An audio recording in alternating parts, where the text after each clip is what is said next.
Walking Out with Jonathan Holloway and Liam Grundy. When you turned around and looked around then, that reminded me of Professor Stanley Unwin. Do you remember him?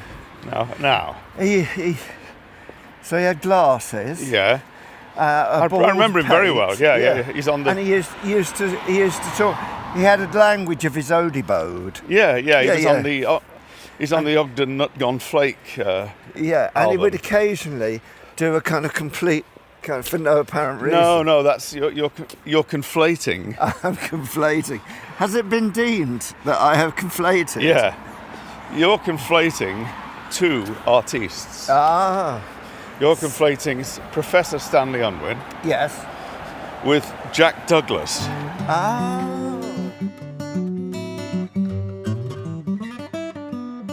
Used to have an act where he portrayed a character called Alf Epititimus.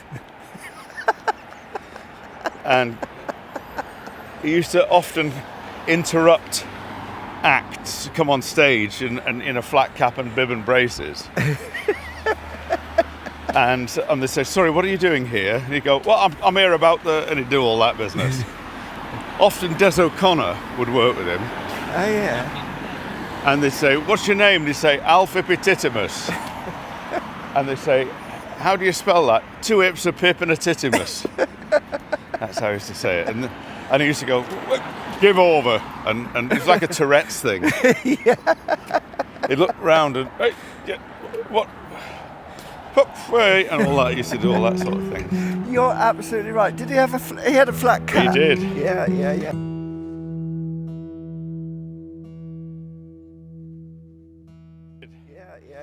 But the funny thing about Jack Douglas, the funny thing, is that when he wasn't being Alf Epititimus, he spoke in a rather elevated and slightly affected way, and was kind of quite a sort of serious-minded, quite grand, came across as quite a grand sort of character.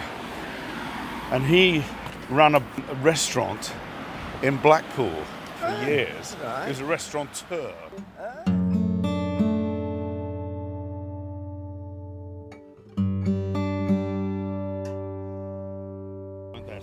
So go on. No. Oh yeah, that is a swollen river. And also a tree missing. Oh yeah. That tree finally came down. So go on, so you watched that and 3 in a bed. Well, all I'm saying is that the attempt that 3 in a bed makes to somehow confer status on people who run B&Bs is, I find it really interesting, because actually devoting your life to running a B&B is it strikes me a somewhat plangent way to exist, In what way? There's a certain you think back to things like Get Carter, and there was this kind of wonderful tawdriness about the whole business of staying in some woman's house. That was a. It was a post-war thing, wasn't there? Yeah, and doesn't the neighbour come out at one point and say, "I knew this would happen when you moved in." All that sort of stuff. Yeah. Yeah. A lot of it was kind of widowed women who'd been left with the house. And no way of paying it off. It was a lot of that, wasn't it? Was there? Is that the sociological thing? And things like, now, Ma, don't be saying that. A lot of blokes in those films referred to any woman who was single as Ma, didn't they? That's right, yeah. It's kind of weird. Because I presume their other halves were sort of killed in Gallipoli or something, No, they'd be Australians then, wouldn't they? Frozen to a conning tower in the North Sea. Yeah.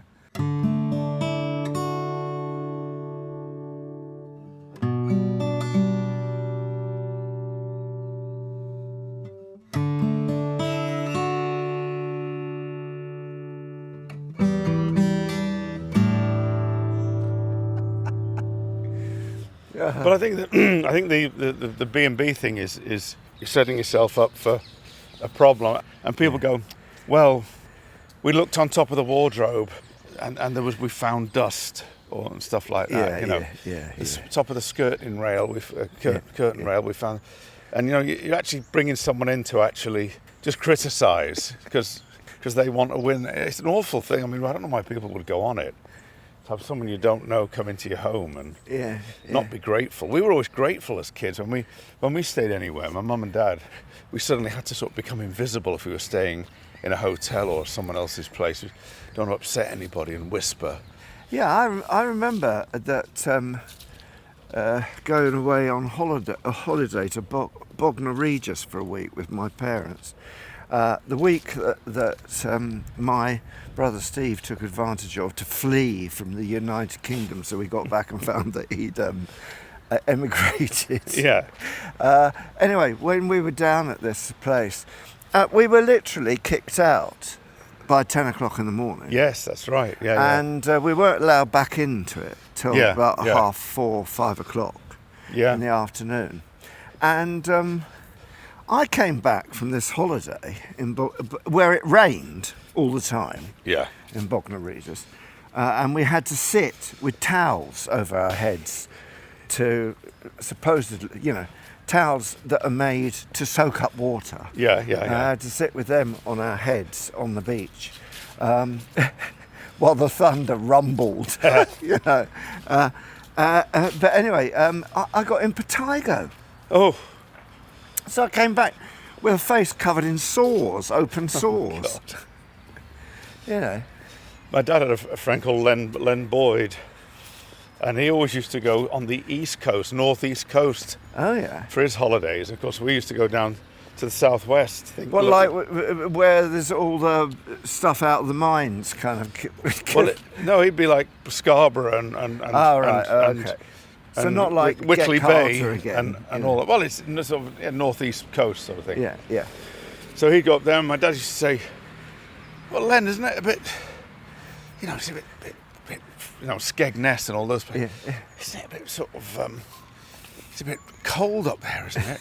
and it's biting wind." And he said, "Oh, it's all right, Bill." He said, we get on the beach, we get down behind a wall, and get some rugs out of the car." And he said, I'm not sure that's what you want.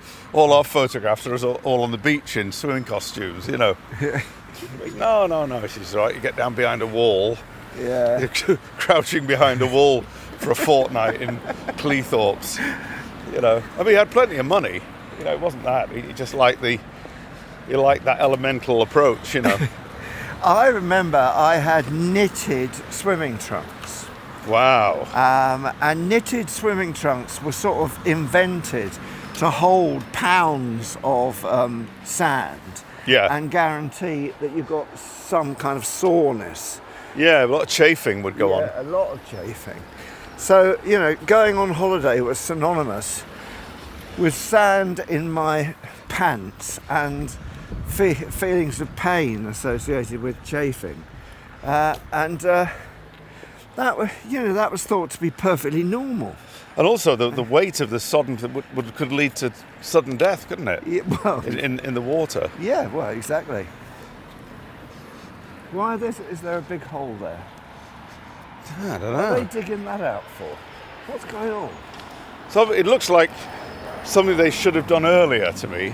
It's like they've just Before they built that? Yeah, it's like they've suddenly gone, oh my God, hold on, let's have a look here. Yeah.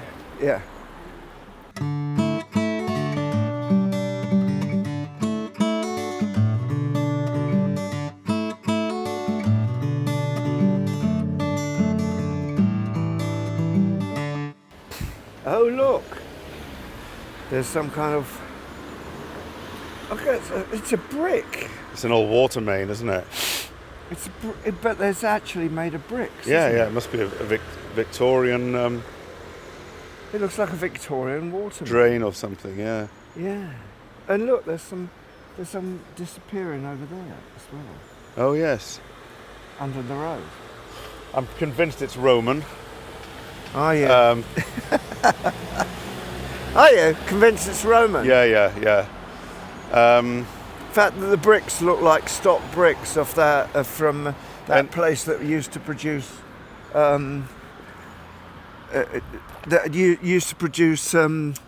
licorice up the A1, off the A1. And what were they called? Something cakes. Oh, Pontefract cakes. Pontefract. Yeah. You think they look like bricks from Pontefract? Yeah. My God, you're sharp, aren't you? Yeah. I think next to the A1 there was a huge brickworks, wasn't there? Ah. On Pontefract. Yes, actually, you're right. Yeah. Yeah, there you go. But only for people. You see that every area had its own bricks, didn't it? So London has yellow brick because of all the sand and silt. That's right. And it's we're built on that clay. Yeah. Yeah. And then those dark blue engineering bricks that people use that are very, very hard. Yes, that's They right. come from somewhere like, is it Staffordshire or? They Right. come from outside. So when you build anything, you have to do the first 3 courses in those bricks, then you can have the sort of mamby-pamby southern sort of crumbly bricks on top. Then now there was a brickworks in the original book that became Get Carter called Jack's Return Home. Yeah. And it was all set in Scunthorpe. Yes. And there was a huge brickworks, wasn't there, in Scunthorpe? And they used... Was it Accrington or Scunthorpe? Scunthorpe. Scunthorpe, okay. And there was a inlet for a big river there, so that the bricks went straight onto the boats.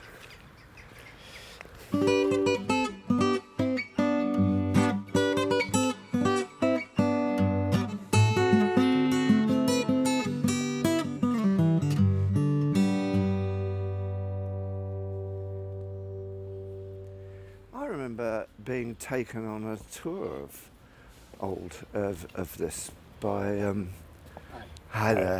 by Father Cronin, Oh. who was kaput about a year later. Yes, that's right, yes. And when this was all occupied by the priests. That's right, yeah. Yeah. You were always very close to the Vincentians, weren't you? Yeah. There was, I think I can say that was your favourite order of all the different Catholic clerical orders. I think for you, the Vincentians just nudged it, didn't Just they? had it. Yeah, they just pipped the others at the post. Yeah. Yeah. Oh, look, What about nuns? What's your favourite nuns order? Oh, I'm not really very good on nuns. 'Cause Oh, I didn't have you surprised me. Didn't have much. Didn't Didn't have to do much with them. concourse with nunnery. Well, perhaps a little bit of reading is required just to sort of bring yourself up to speed on the nuns. Yeah. Now, what would you like? Hiya. Hello there. What would you like? Let me get these. I'll have just an Americano, please. No milk. Can I have a cappuccino, please? Do you want a sweetmeat or something? Or is Yes. that wrong? Yeah, no, it's, I quite fancy a Belgian chocolate chip cookie. 2 Belgian chocolate chip cookies, please, miss. If you do that, tap it. I'm just going to move. Okay.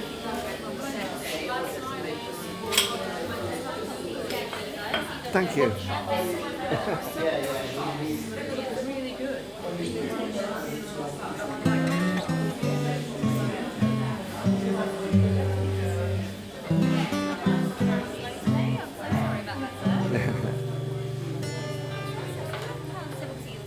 Just touch it on there.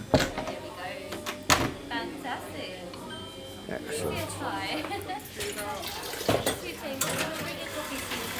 Oh, okay then. So we'll sit down the bottom end then. Thank you very much.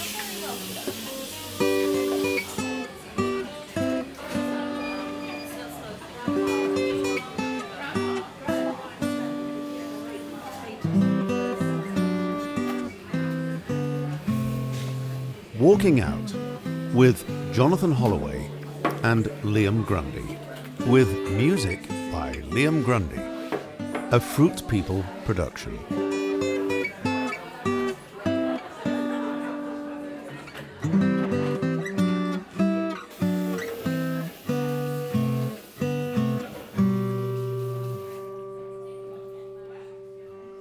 Bye.